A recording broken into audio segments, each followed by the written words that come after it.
وحسن عبادتك اللهم أخرجنا من ظلمات الوهم والجهل إلى المعرفة والعلم آمين يا رب العالمين. Baik para mu'takifin, mu'takifat yang i'tikaf, boleh disebut mu'takif, selamat datang semua. Insya Allah setiap pada asar selama 10 hari ke depan kami akan membuka kitab Rasyahat Ainul Hayat yang ditulis oleh Syekh Al-Harawi, ya, Syekh Hussein Ali bin Hussein Al-Harawi, berkaitan dengan silsilah ahli dzikir, ya, silsilah ahli dzikir.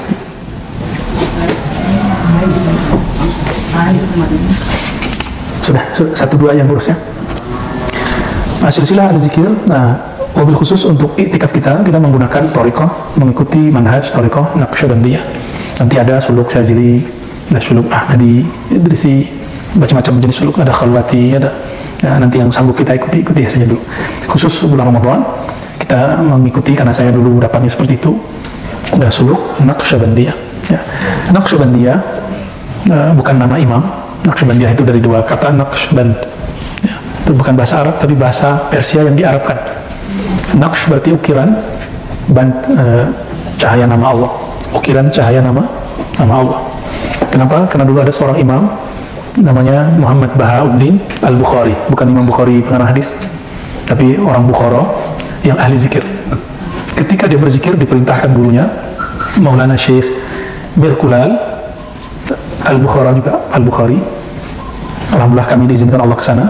Semoga kalau tidak pandemi kita ada program di luar suluk, yaitu ziarah minimal 2 kali setahun, 1 lokal sini, 2 ke Uzbek. Yang belum kesampaian saya ke India dan Irak, ya, tempat kalau yang sulit itu Persia, Iran. Nah, minimal kita 2 itulah, India dan Uzbek. Tapi saya menyarankan Uzbek lebih awal karena tempatnya mendukung, tempat ziarahnya sangat nyaman sekali. Ada sekitar 12 masyayikh imam yang ditulis namanya di sini, dan baru dipugar setelah Uzbek merdeka dari Rusia. Imam Mirkulal ini memerintahkan Imam Bahauddin Naqsyaband, Muhammad Bahauddin, untuk berzikir. Matanya dipejam, lidahnya dikunci, badannya dilembutkan, dilemaskan, rileks, santai. Lalu Allah terbitkan nama dia di dalam kalbunya. Jadi ternyata yusabbihulillahi ma fis samawati wal ardh, bertasbih yang di langit dan di bumi, itu zahir dan batin. Zahir, ya, batin juga, ya. Batin itu kalbu. Dia melihat ada nurullah, nur Rasulullah SAW di dalam dirinya. Maka dia menyebut ini Naqsyaband, ini Naqsyaband. Bernamalah kemudian thariqat Naqsyabandiyah. Naqsyabandiyah. Jadi boleh juga diartikan thariqat nur zikrillah kalau diartikan secara harfiah, ya. Lalu Imam Bahauddin Syekh Naqsyabandi ini dia ahli sunnah, dia imam ahli sunnah luar biasa, juga sangat kuat memberantas bid'ah dengan cara yang lembut tentunya.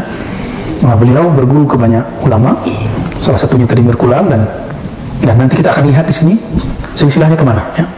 Ternyata silsilahnya bercabang 2 ke atas, 1 ke Sayyidina Abu Bakar As-Siddiq, 1 ke Sayyidina Ali karamallahu wajhah, ya. Nah, maka kita nanti akan memulai dari silsilah Abu Bakar, ya. Silsilah Ali, ini 2 itu.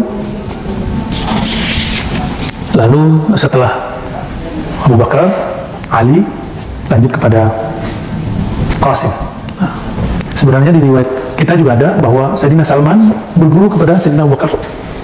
Jadi Nabi turun ke Abu Bakar, turun ke Salman, turun ke, ini rahasianya, karena Salman ini kan orang Persia. Maka thariqat ini thariqat yang banyak dipakai orang Persia dan Khurasan dan Uzbekistan. Karena ada Salman itu di situ. Ya. Salman Al-Farisi punya murid, yaitu cucu dari Sayyidina Abu Bakar, yang namanya Sayyidina Qasim. Sayyidina Qasim ini kalau di Jawa ada wali 9, dulu di Madinah ada namanya wali 7. Bahasa Arabnya fuqaha'u sab'ah. Dulu wali itu disebut fuqaha.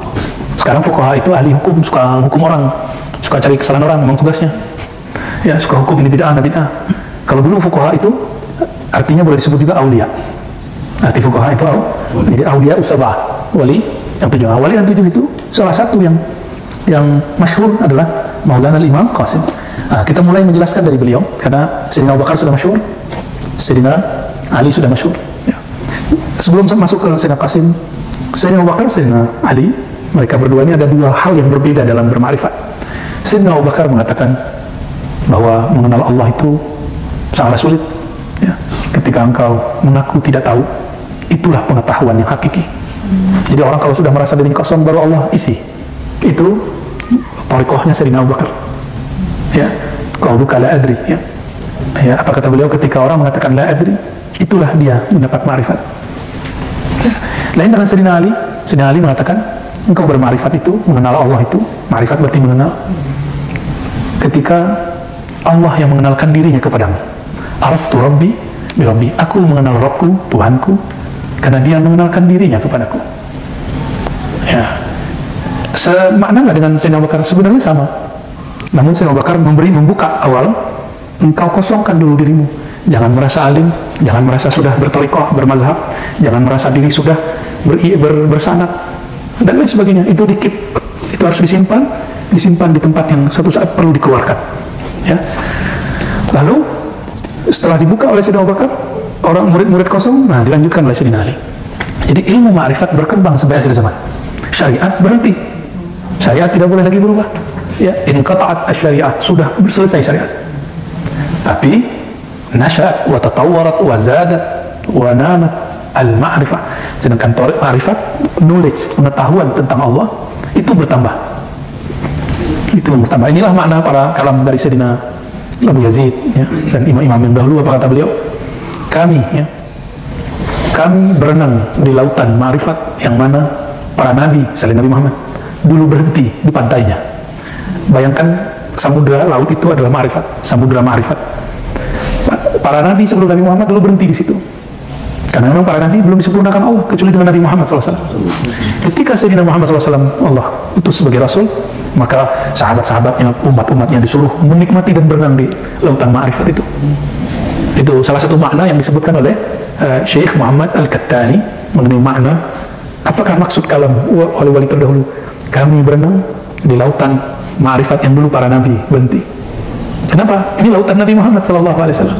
Yang boleh masuk itu cuma umatnya. Yang boleh berenang di situ cuma umatnya. Itulah sebabnya para nabi ikut sholat di belakang Nabi Muhammad SAW waktu Isra, supaya mereka sah menjadi pengikut Nabi Muhammad SAW. Jadi jangan heran kalau obrolan ma'rifat kitab per zaman, per masa itu bertambah berkembang, bertambah berat. Tapi berat, rasanya tidak berat. Pembahasannya rumit, tapi ketika dibaca tidak rumit. Dulu sahabat Nabi membahasnya cuma sedikit, karena zaman mereka zaman memantapkan syariat. Nah, di zaman kita syariat sudah mantap, maka kita harus upgrade terus. Kita memantapkan ilmu ma'rifatullah. Ya. Apakah ini berlebihan? Tidak. Iman sahabat masih lebih tinggi dari kita. Cuma ma'rifat sahabat, knowledge sahabat, pengetahuan sahabat belum tentu lebih tinggi dari orang akhir zaman. Apa beda iman dengan ma'rifat? Beda. Kalau iman karena mereka bertemu Rasulullah, jumpa Rasulullah, maka iman mereka jauh lebih tinggi dari kita. Tapi kalau knowledge, coba sahabat-sahabat apakah mereka sekolah? Apakah sahabat-sahabat tahu jumlah hadis sebanyak jumlah hadis Bukhari yang rumit itu? Enggak. Nah, maka knowledge itu berkembang. Kalau ditanya, coba bawa siapa yang masuk ke alam sahabat, tanya hukum kredit barang. Persoalan fikih hari ini nggak ada di zaman dulu. Hukum bank nggak ada di zaman dulu. Nah, jadi jangankan ilmu rohani, ma'rifat zahir pun berkembang. Apalagi ma'rifat batin. Tapi iman sudah flat. Yang bertambah itu indikasi iman. Jadi kalau ada ungkapan iman naik turun, itu indikasinya. Sedangkan iman tidak boleh nambah. Iman itu sabit fil qulub, nggak boleh berubah di bid'ah. Ya. Nah, ini perbedaan antara dua sahabat yang besar, dan kita nggak boleh berhenti, kita lanjutkan apa yang sudah mereka buka. Jangan heran, ada ma'rifat yang dulu tidak boleh dibuka, zaman setelahnya orang biasa buka. Ya. Nah, insya Allah pun kita akan melanjutkan semangat ini, semangat menyebarkan ilmu-ilmu kerohanian, mengenal Allah Subhanahu wa Ta'ala. Dalilnya apa? Dalilnya surat Muhammad ayat 19, fa'alam annahu la ilaha illallah. Fa'alam, maka ilmuilah, carilah ilmu, dalamilah ilmu tentang apa? Annahu la ilaha illallah, mengenai ma'rifat la ilaha illallah. Maka niatkan di sini kita sedang praktek untuk la ilaha. Kalau kajiannya sudah ramai dari kemarin, ya, sudah 12 bulan, 11 bulan kita mengkaji la ilaha illallah. Nah, ini prakteknya. Ya, hanya di bibir saja diceramahkan nggak cukup, dia mesti ada kholwatnya, ya, ada latihannya.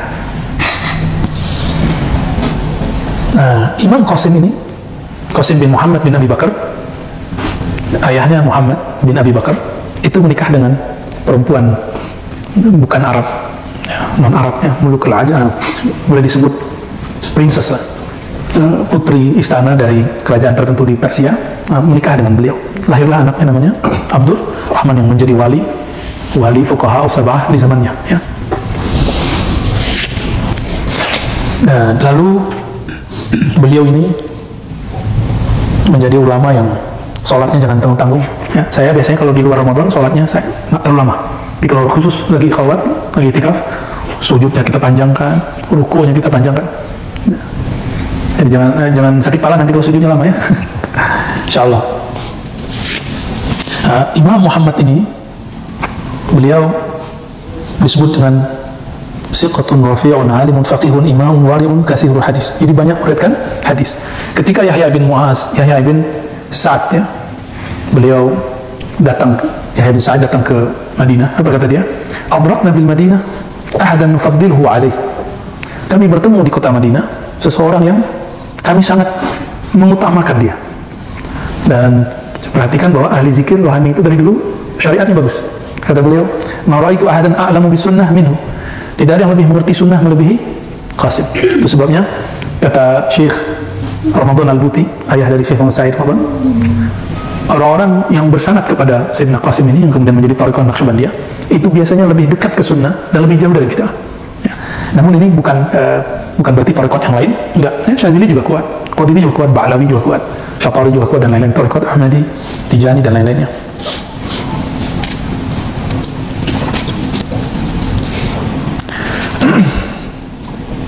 Beliau wafat, mat al-Qasim bin Muhammad baina Makkah wal Madinah hajan atau mu'tamira.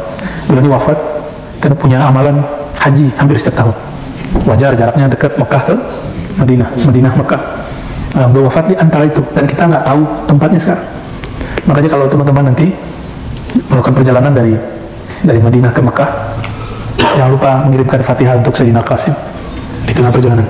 Ila ruhi Sayyidina Qasim bin Muhammad bin Abi Bakar Al-Fatihah, ya, karena beliau dikuburkan, makbarahnya kita sekarang tidak tahu, ya.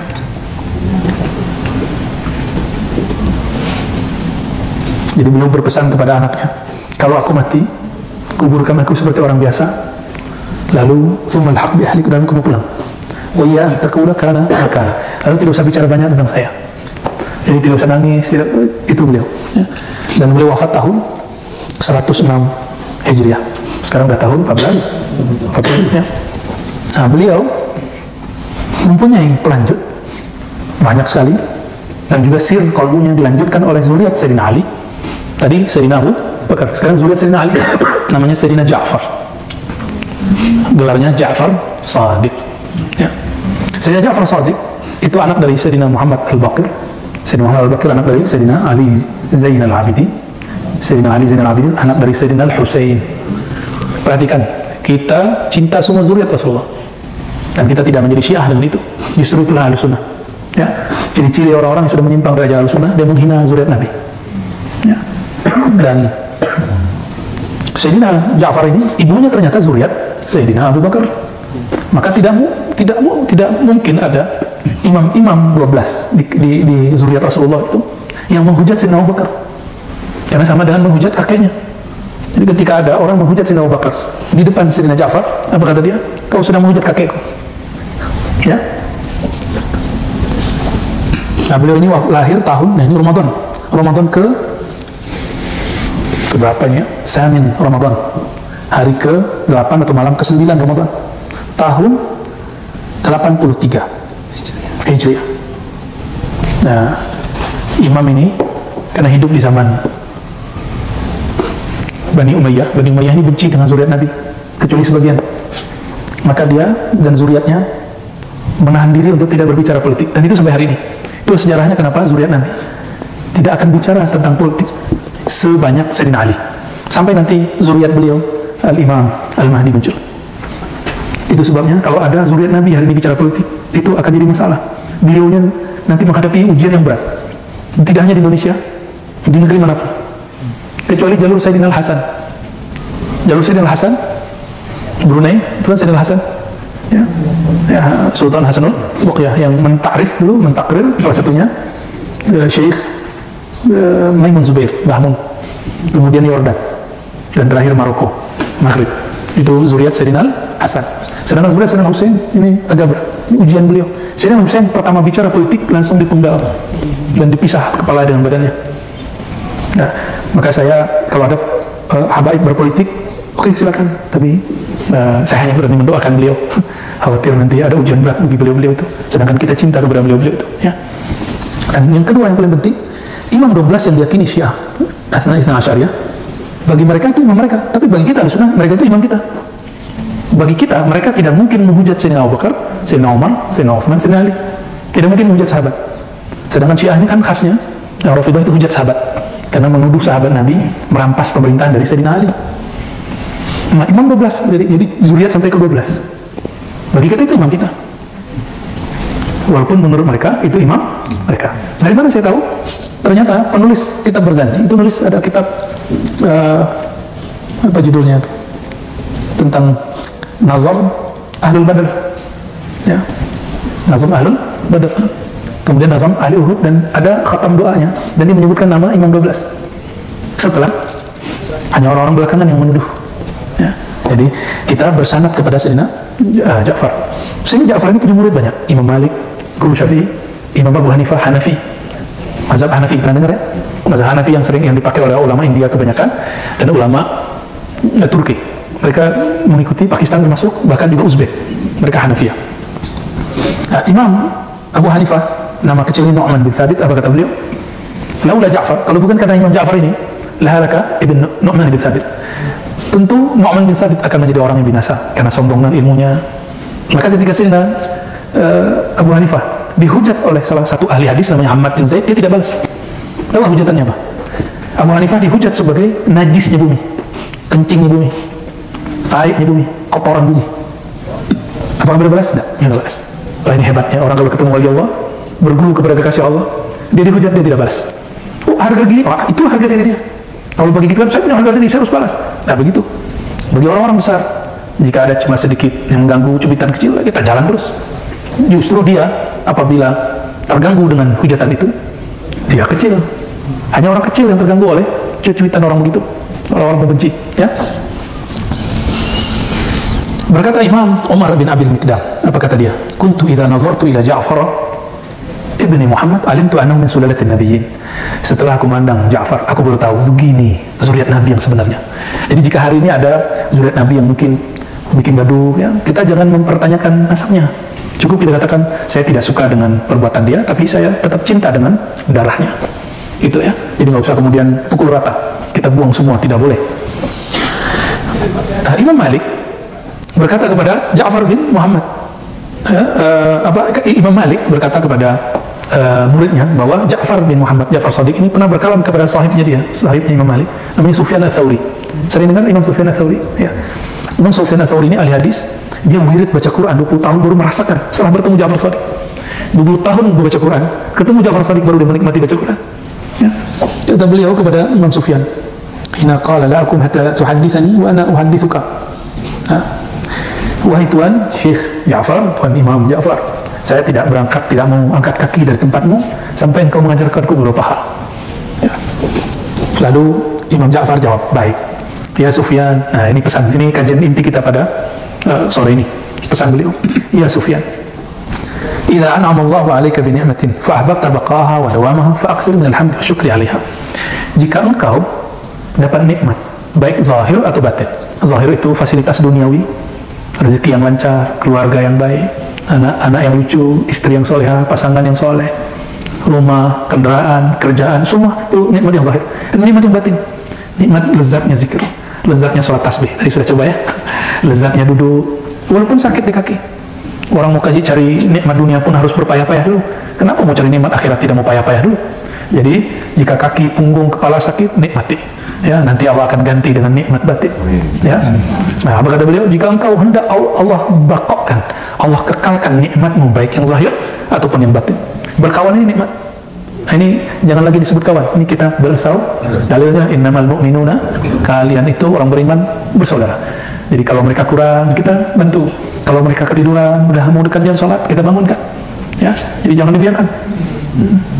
Dia kalau bangun batuk-batuk, saya lebih senang dia tidur. Nah, jangan begitu. Ya. Apa kata beliau? Jika engkau ingin nikmatmu Allah kekalkan, akthir minal hamdi wa syukur alaiha, maka perbanyaklah memuji dan mensyukurinya. Nah, cara mensyukuri itu ada dua. Pertama, mensyukuri nikmat, tapi yang paling tinggi mensyukuri pemberi nikmat. Mensyukuri pemberi nikmat, meyakini bahwa semua yang diberi turun dari Dia. Kalau kita sudah kenal kepada Allah, diberi sedikit rasanya besar. Tapi kalau belum kenal kepada Allah, diberi banyak rasanya sedikit. Ya, sudah kenal Allah, harus kenal Allah. Ya. Supaya nikmat itu terasa, kalau dia besar, terasa lebih besar lagi. Dan ciri-ciri orang yang bersyukur tadi, meyakini sang pemberi itu Allah. Yang kedua, suka berbagi, membantu orang-orang fuqara, masakin, para mujahidin, guru-guru ulama, ya, itu bantu mereka, berbagi. Nah, karena kita punya usaha, belum tentu usaha kita halal semua. Maka Nabi berkhutbah di tengah pasar, kata beliau, ya ma'asyarat tujar, wahai para pedagang, pebisnis, pengusaha, kalian itu punya amal, itu banyak campur-campur dengan sumpah palsu, dengan ini, tips, semuanya, pelicin, segala macam. Maka bersihkanlah dengan apa? Tasaddaqu, banyak-banyak berbagi. Ya. Nah itu nanti Allah akan tambah bakwakan. Jadi yang kita sisakan itu Allah tambah lagi, tambah lagi, tambah lagi. Gitu ya. Sama sebagai guru, para mualim, dia nggak boleh pelit ilmu, tidak boleh bakhil ilmu. Dia mesti bagikan ilmu. Semakin seorang guru bagi ilmunya, maka Allah tambah ilmu laduninya. Nah, gitu. Ini di antara yang hadir ini tuan-tuan, ini pasti ada juga yang punya ilmu tentang apa, bagi ke temannya. Nggak akan jadi pesaing. Nanti Allah akan gandakan keberkahan dalam dirinya. Ada yang paling mahal di dunia ini, yaitu as-sa'adah, happiness, kebahagiaan. Dan orang yang suka berbagi ilmu, berbagi harta, berbagi waktu, berbagi pengalaman, Allah berikan dia kebahagiaan yang berlipat-lipat yang nggak ada pada orang yang menumpuk-numpuk ilmu dan menumpuk harta.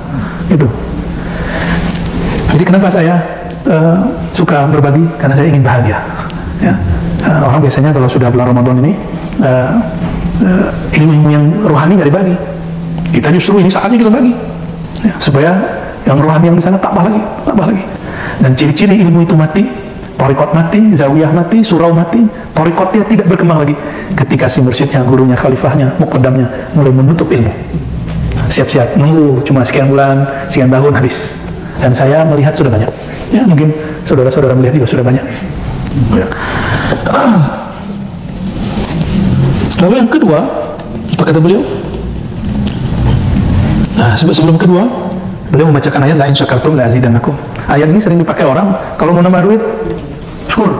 Wah, dia bersyukur bukan karena Allah, bersyukur karena ingin tambah duit. Ini tidak benar.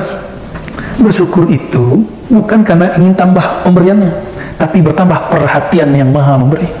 Itulah tujuan bersyukur. La in syakartum la azidannakum. Kalimatnya di situ coba perhatikan. Allah nggak bilang la yazidanna atau la yuzad, la zada malukum. Tapi kalimatnya apa? La zada. Kalimatnya apa? La sungguh aku. Ini orang nggak perhatikan itu.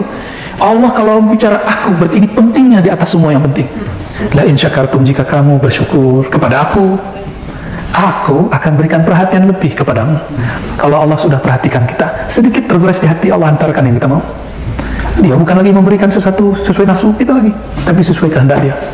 Nah, ini yang sir ini yang mau diambil oleh Imam Sufyan kepada Imam Ja'far Shadiq. Jadi kalau bersyukur yang diperhatikan tambah harta atau tambah perhatian Allah? Perhatian Allah, ini baru ahli marifat, baru orang berthariqah. Ya. Wa idza istaba'ta ar-rizqa fa'akthir min al-istighfar. Nah, sekarang sebaliknya. Kenapa urusan kita ada masalah terus? Usaha kita terhambat terus. Rezeki kita ya Allah sempitkan. Berarti kita kurang dapat perhatian Allah, ada masalah berarti. Bukan syukur dulu, minta maaf dulu kepada Allah. Gimana minta maaf kepada Allah? Nah, apa kata beliau? Fa'akthir minal istighfar. Termasuk nikmat rohani. Jadi ada suatu masa di beberapa tahun yang lalu, itu suluk merasakan, semua mursyid itu merasakan, kenapa zikir pada tahun ini terasa kurang nikmat? Kenapa?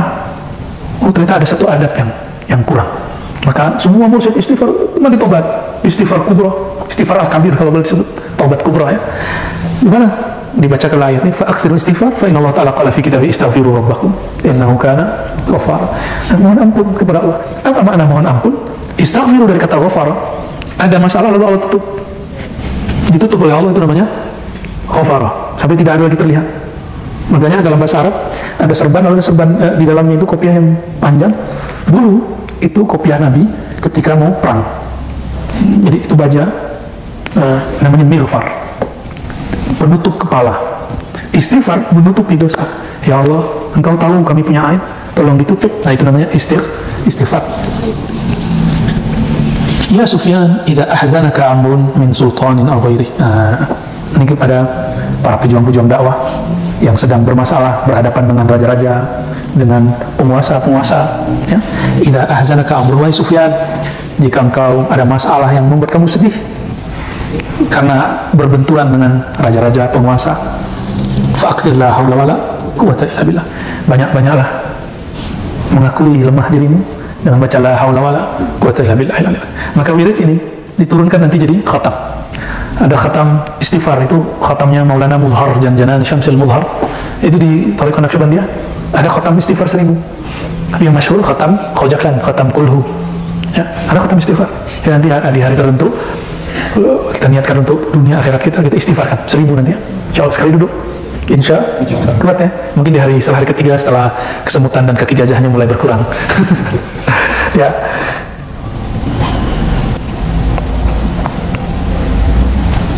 Lalu beliau ya ada kalam-kalam berikut yang kita skip, tapi saya tutup dengan kalimat yang menarik di sini. Kata beliau, kata Imam Ja'far, Allah Ta'ala ila dunia. Allah pernah mewahyukan kepada dunia. Jadi Allah mewahyukan kepada lebah. Makanya madu itu menjadi obat, karena ada sir Allah pada lebah. Allah juga punya sir kepada dunia. Walaupun dunia ini kata orang hina, tapi toh kita suka. Ini siapa yang tidak suka? Tapi jangan cinta.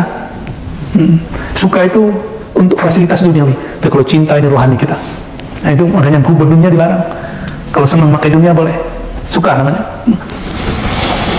Kata beliau, Allah berfirman kepada dunia. Ini sirnya. Ini surat kerjanya dunia. Jadi dunia itu punya SK. Ya, ada misi dunia. Apa misi dia? Akhdini man khadamani wa ataibi man khadamak. Berkhidmatlah wahai dunia kepada orang yang dia berkhidmat kepada aku. Silakan cari dunia, tapi kalau dunia sama Allah, ya. Kalau dunia sama Allah, kata beliau, wahai dunia, khidmatlah kamu kepada orang yang khidmat kepada aku. Wa ataibi man khadamak. Dan buatlah repot, buatlah lelah, buatlah capek orang-orang yang dia berkhidmat untukmu. Nah, maka kenapa saya mengajak semua yang hadir, ya handphonenya diistirahatkan supaya tidak lelah dengan dunianya. Dunia kita sekarang sebesar handphone. Benar ya? Yang membuat kita gaduh, yang membuat kita rusuh, yang membuat kita risau, itu semua di situ. Nah, ini di skip orang dulu, masih ingat nggak? 20 tahun lalu belum ada handphone. Kenapa kita mampu tahan hidup? Kenapa hari ini 1 jam saja tangan sudah menggerak-gerak? Ya, apa ini? Ya. Oke, barangkali itu teman-teman semua. Insya Allah ke depan nanti ada khatam la haula wala quwwata illa billah. Ya, dibacanya 500, khatam ini Rabbani namanya. Jadi Fatihah, Alam Nashrah, salawat, lalu la haula wala quwwata illa billah. Semuanya ada sanadnya. Lalu ada khatam salawat.